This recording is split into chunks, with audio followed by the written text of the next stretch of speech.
Dan, as most of you know, I think everybody knows, was a former head and just stepped down, former head of PayPal, currently sits on the board. I always think of Dan as somebody who's disruptive, transformational, both within the sector, payments, financial services, etc., but just more broadly as well. And that's really important. You'll see some of that come through in our Dan, let me just ask you a question. So what do you think is one of the most fraught things you're seeing in the environment, political, economic?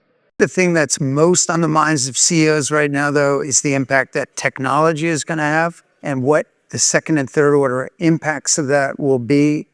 When they think about technology, they think that it is going to cause even more divisiveness in the country. And so there's a lot of concern at the C-suite level, a lot of concern overseas with basically the same issues right now.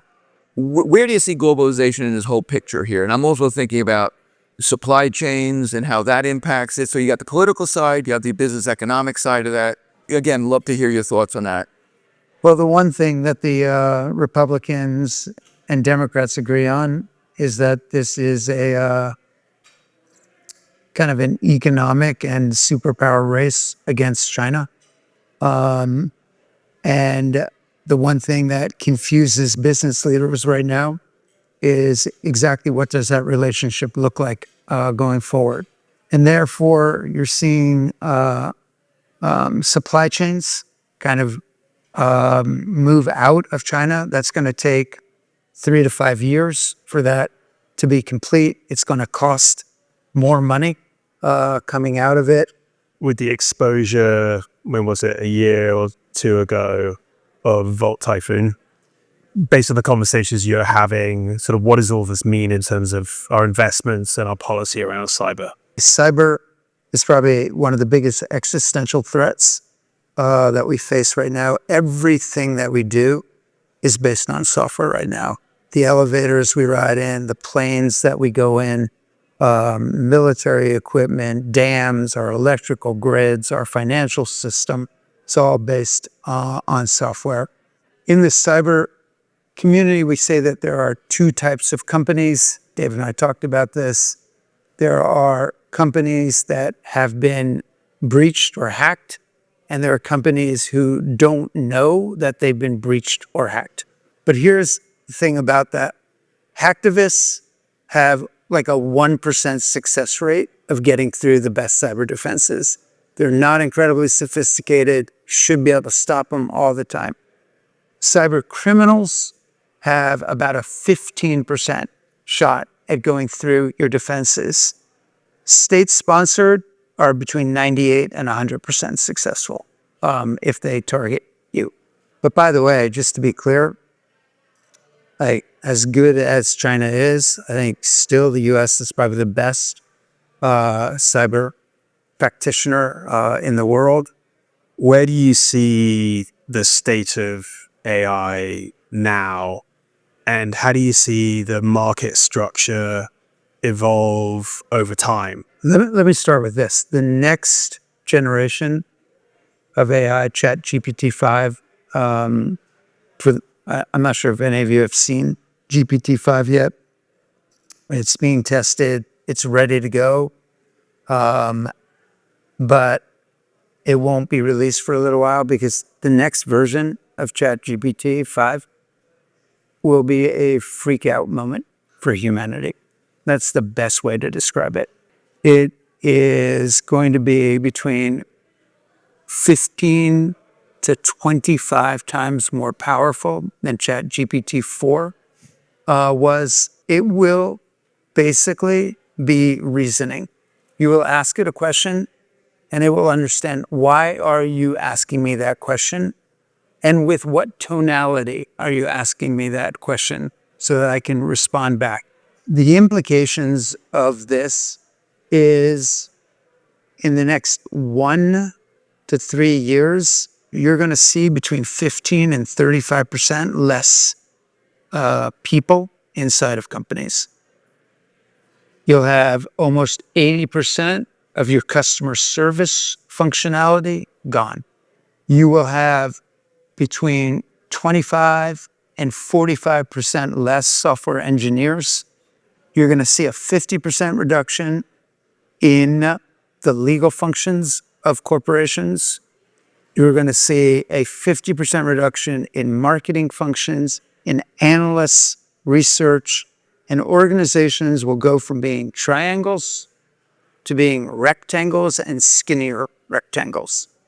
I think the big thing that CEOs are wrestling with now, and CFOs that I've been talking to as well, I've spoken to 40 CFOs around the country, is culturally, how do we get ready for something like this?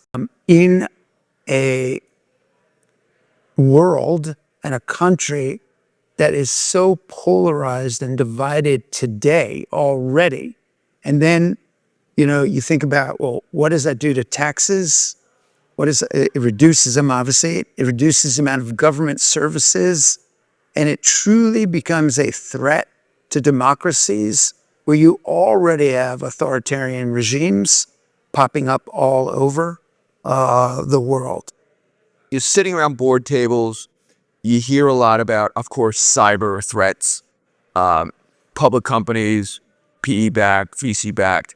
Sitting around board tables, you hear a lot about folks trying to figure out AI and how to manage risk around it. Interestingly, and we talked about this earlier together, yet there was a study that just came out of, 1,200 CEOs by World Economic Forum, and the number one item, the top of the list, was not AI threat. Cyber, interesting, was fifth on the list. Number one, and it was 65%, I believe the other two were 25%. 65% rated the number one threat climate. I don't think the world could be screaming any louder. I mean, our planet screaming any louder that things are really screwed up right now.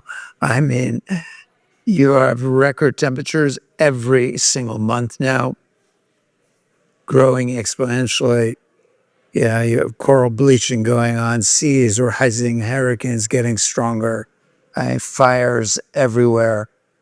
It's a massive issue right in our face, and we could be at a tipping point before we know it.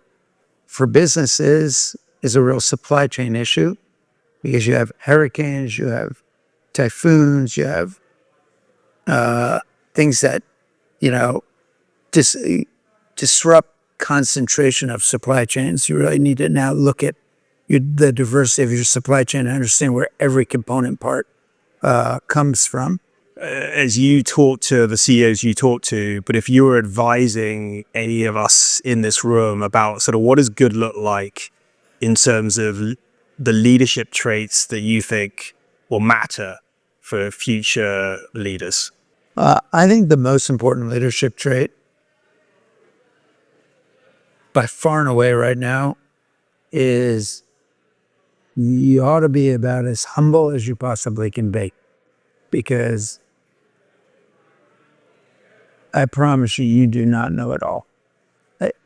It's changing. Everything is changing so quickly right now that the minute you think you're the smartest person in the room, you're just probably in the wrong room.